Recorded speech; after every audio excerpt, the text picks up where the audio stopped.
how's it going? Today we're going to draw a spider, a little bit of a bigger spider. There's a lot of different spiders on the channel, but this is just one of many. There's actually a spider playlist that I put in the description even. So this is easy and for beginners, and I'm going to give you a lot of choices, but this is just one. So let's get going. I'm going to start with a circle for the back area of a spider. Here's a smaller circle for the bottom, like not the bottom, but the midsection of I guess you call it thorax or something.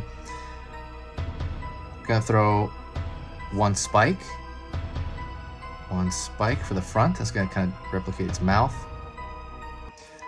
Then I'm gonna throw one like that kind of shape, like a, how do you say it, like a, I don't know, like a little mountainy shape V.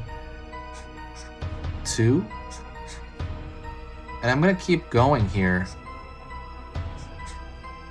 until I hit that. It's 8. So it's gonna be 4 on each side. And then what I'm gonna do is I'm gonna draw a straight line up, like it's coming down from the web, from the top. And I'm gonna draw 1, 2, 1, 2, 1, 2 to make it look like he's moving around. Like,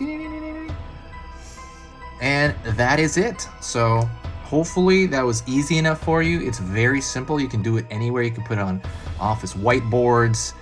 Really simplistic version of a spider. I hope you enjoyed that. Let me know if you liked it in the description. In the comment section. Press that like button. Also, don't forget to subscribe. I'm going to be posting 3 times almost every weekday. So thank you so much, and I will talk to you in the future. Oh, if you want to help me out, the best thing you can do is to share the video. Share it on social media, share it with one friend at least, and that'll really pump up the channel. And it's Halloween, so we really want to go into the full Halloween season. Thank you so much, and I will talk to you next time. Oh, stay spooky.